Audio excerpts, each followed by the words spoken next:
Hey everyone, welcome to my YouTube channel. This is Priyanka. आज हम discuss करेंगे फ्रेडीनंद D सोसोरे के बारे में। ये एक स्विस लिंग्विस्टिक हैं और इनको फादर ऑफ मॉडर्न लिंग्विस्टिक भी कहते हैं। He is a founder of structuralism in language study. ठीक है, तो उन्होंने एक्सप्लेन किया था कि लैंग्वेज जो है ये सिर्फ लिस्ट ऑफ वर्ड्स नहीं है, ये एक प्रॉपर स्ट्रक्चर ऑफ साइंस है। ठीक है, जिसमें मीनिंग जो है ना उसकी रिलेशनशिप से आता है। Meaning comes from relationship. ये जो आइडिया उनका पब्लिश हुआ था पोस्टुमोसली इन 1916। मतलब कि आइडिया जो है ना वो उन्होंने फ्रेडीनंद डी सोसोरे ने खुद नहीं लिखा था, बल्कि उनके जो स्टूडेंट्स हैं चार्ल्स और एल्बर्ट, उन्होंने कंपाइल करके उनके लेक्चर नोट्स से फिर पब्लिश कराया था। यानी कि ये आइडिया फ्रेडीनंद डी सोसोरे की डेथ के बाद उनके स्टूडेंट्स ने पब्लिश करा था। तो स्ट्रक्चरलिज्म का कॉन्सेप्ट अब डिस्कस करते हैं। इसमें पहला आता है लीग एंड पैरोल। तो लैंग एंड पैरोल। तो लैंग जो है ना वो लैंग्वेज सिस्टम है, यानी कि रूल्स, ग्रामर और स्ट्रक्चर की बात होती है इसमें। पैरोल जो होता है ना वो एक्चुअल स्पीच होती है जो हम एवरीडे में लैंग्वेज यूज़ करते हैं, जिसमें हमारे कुछ नेचुरल वेरिएशन भी होते हैं और मिस्टेक्स भी होती हैं। ठीक है, फिर उन्होंने बात करी है साइन के बारे में, सिग्निफायर और सिग्निफाइड के बारे में। तो sign equals to signifier plus signified. Signifier का मतलब होता है साउंड। ठीक है, इमेज। जैसे ही मैं बोलूँगी ट्री, ठीक है, या फिर मैं आपको इमेज दिखाऊंगी ट्री की, तो उसको कहते हैं सिग्निफायर। जो फिज़िकली आपके सामने है या आप उसको प्रोनाउंस कर रहे हो वो आपका सिग्निफायर हो गया। लेकिन जैसे ही मैंने बोला ट्री या आपने कोई इमेज देखी ट्री की, तो क्या होता है आपके दिमाग में भी एक इमेज बन जाती है। जैसे आप सुनोगे वर्ड ट्री तो आपके दिमाग में एक पेड़ की इमेज आ जाएगी। ठीक है, मैंने बोला रोज़, तो रोज़ का एक कोई फ्लावर आपके दिमाग में आ जाएगा। ठीक है, तो जो वर्ड साउंड जो है ना वो सुन के एक जो इमेज आपके माइंड में बनती है, एक आइडिया आपको आता है, आपको उसको वर्ड को सुन के ना उसको कहते हैं सिग्निफाइड कॉन्सेप्ट। ठीक है, तो ये डिफरेंस है सिग्निफायर और सिग्निफाइड में। तो इनका कोई इसका एक की पॉइंट है कि इनका आपस में जो रिलेशनशिप है ना वो आर्बिट्रेरी है, यानी कि कोई नेचुरल कनेक्शन नहीं है। ट्री जो है ना, ट्री को ट्री कहते हैं क्योंकि वो शुरू से ट्री कहते हैं। ऐसा कुछ नहीं है कि उस ट्री को देख के पता चलता है कि उसको ट्री ही कह सकते हैं, कुछ और नहीं कह सकते। तो इसको कहते हैं आर्बिट्रेरी रिलेशनशिप। मतलब कि आपस में ट्री वर्ड का या ट्री की इमेज का ऐसा कोई नेचुरल रिलेशनशिप नहीं है, कोई कनेक्शन नहीं है। ठीक है, ये एक सोशल कन्वेंशन है कि वो शुरू से ही डिसाइडेड है कि उसका नाम ट्री है और वो ट्री रहेगा। तो मतलब दुनिया में कोई भी ट्री सुनेगा तो उसको वही सेम कॉन्सेप्ट उसके दिमाग में आएगा कि ट्री क्या होता है।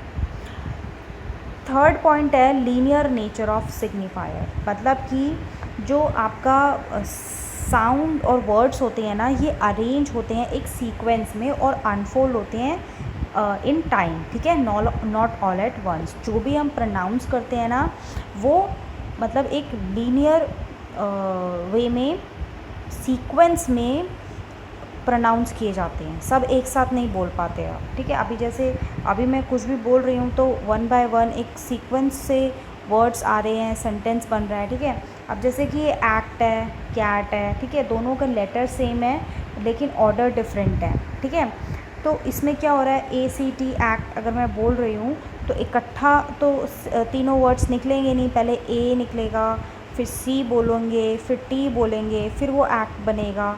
तो एक सीक्वेंस फॉलो होता है, एक ऑर्डर फॉलो होता है। और हर अगर डिफरेंट लेटर्स हैं, डिफरेंट ऑर्डर है तो डिफरेंट मीनिंग भी होता है। ठीक है, फिर आता है आर्बिट्रेरी नेचर ऑफ लैंग्वेज, यानी कि उनका कोई लिंक नहीं होता आपस में वर्ड मीनिंग का। डॉग को डॉग कहते हैं इंग्लिश में, हिंदी में उसको कुत्ता कहते हैं।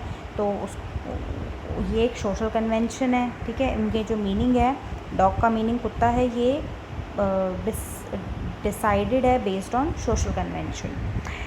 फिर आता है सिंक्रोनिक और डायक्रॉनिक लिंग्विस्टिक। ठीक है, सिंक्रोनिक मतलब होता है कि अगर आप स्टडी कर रहे हो लैंग्वेज सिस्टम को एक स्पेसिफिक पॉइंट ऑफ टाइम पे, मतलब जैसे अभी आप ग्रामर पढ़ रहे हो और हिस्ट्री की चीज़ें हिस्टोरिकली कि वो कैसे डेवलप हुई थी वो सब इग्नोर मार के अभी की जो स्टडी कर रहे हो कि अभी ग्रामर में क्या चल रहा है, क्या रूल्स हैं, उसको हम कहते हैं सिंक्रोनिक स्टडी। अगर आप डायक्रॉनिक स्टडी कर रहे हो तो आप लैंग्वेज सिस्टम पढ़ोगे through out historical development over time, ठीक है। यानी कि जैसे old English, middle English, modern English, आप सारी स्टडी कर रहे हो लैंग्वेज की, ठीक है, कि उसकी पूरे टाइम में कितना कैसे क्या डेवलप किया है ना, उसको कहते हैं डायक्रॉनिक स्टडी, ठीक है। फिर आता है point number 6, structure of language. Language जो होती है ना वो रैंडम नहीं होती है, it's not random, it's a system, a structure made up of connected units like sound, words and sentences, ठीक है। तो वर्ड्स, सेंटेंसेस वगैरह, वर्ड्स साउंड्स मिलके सेंटेंस बनता है, ठीक है। So the structure of language refers to organise system of sounds, words, rule through which meaning is created by relationship within a language, ठीक है। तो इसके मेन लेवल होते हैं लैंग्वेज स्ट्रक्चर के, जैसे फोनोलॉजी, मॉर्फोलॉजी, सिंटैक्स और semantics. तो इसमें क्या होता है, फोनोलॉजी में साउंड सिस्टम होता है कि study of sound in language, ठीक है। कोई भी वर्ड है, डिफरेंट डिफरेंट वर्ड है, वो कैसे प्रोनाउंस होते हैं। फिर मॉर्फोलॉजी में वर्ड फॉर्मेशन होता है कि वर्ड कैसे फॉर्म किया जाता है। फिर सिंटैक्स में आपका हो गया कि सेंटेंस का स्ट्रक्चर कैसे होगा, वर्ड्स कैसे अरेंज करे जाएंगे to form a sentence. Semantics हो गया कि आपने वर्ड्स अरेंज करे हैं मीनिंगफुली और उसके क्या मीनिंग निकल रहा है, ठीक है।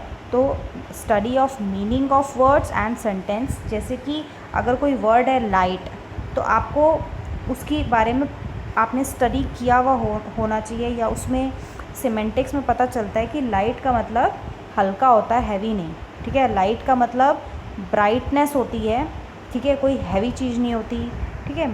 तो ये कहना चाह रहा है। फिर आता है वैल्यू। वैल्यू क्या है स्ट्रक्चरलिज्म में, इसका मतलब होता है जो वर्ड्स होते हैं ना, यानी कि sign gets meaning not by itself, अपने आप किसी का मीनिंग नहीं आता है, उसका रिलेशनशिप होता है and different from other words in the language system, ठीक है। उसका दूसरे वर्ड के साथ रिलेशनशिप होता है और वो वर्ड दूसरे वर्ड से अलग होता है, ठीक है, तब मीनिंग आता है। जैसे कि यहाँ पे ये एग्जांपल दे रहे हैं शीप का। अब शीप जो है एक एनिमल है, मटन जो है वो मीट है, लेकिन मटन बना किसका है, एनिमल का ही तो बना है ना।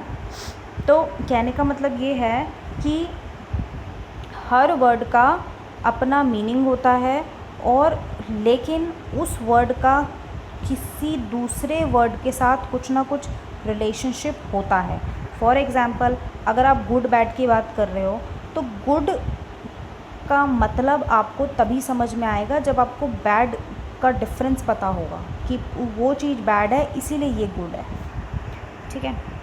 फिर आ रहा है इन्फ्लुएंस ऑन अदर फील्ड्स। अच्छा, स्ट्रक्चरलिज्म जो है ना सिर्फ ये लिमिटेड नहीं है लैंग्वेज में, ये अदर फील्ड्स में भी it influence many other fields.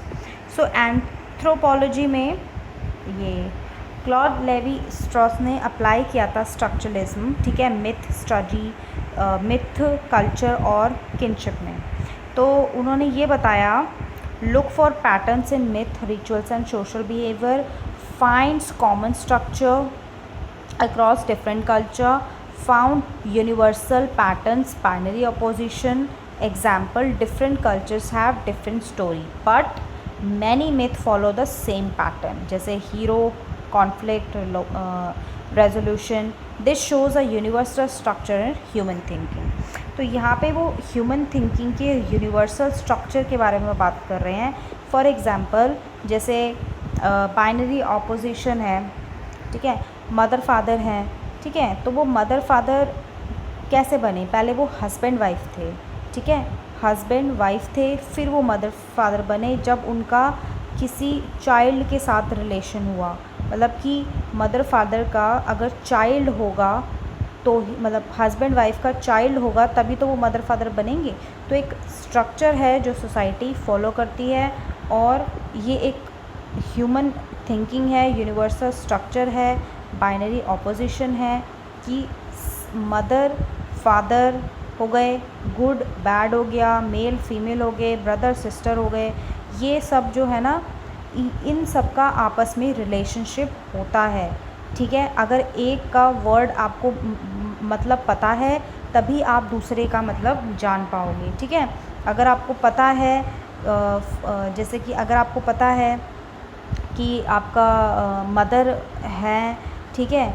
अब एक सोसाइटी में मदर जो है ना वो केयर गिवर है, दूसरी सोसाइटी में मदर जो है ना वो मतलब कि जॉब भी कर रही है, अर्न भी कर रही है और वो अपना बच्चे को भी संभाल रही है, ठीक है। लेकिन वो है मदर ही, ठीक है। चाहे वो रोल दो निभा रही है या वो डिफरेंट रोल निभा रही है, लेकिन मदर ही रहेगी, जो उसका स्ट्रक्चर है वो वही रहेगा, मतलब, ठीक है।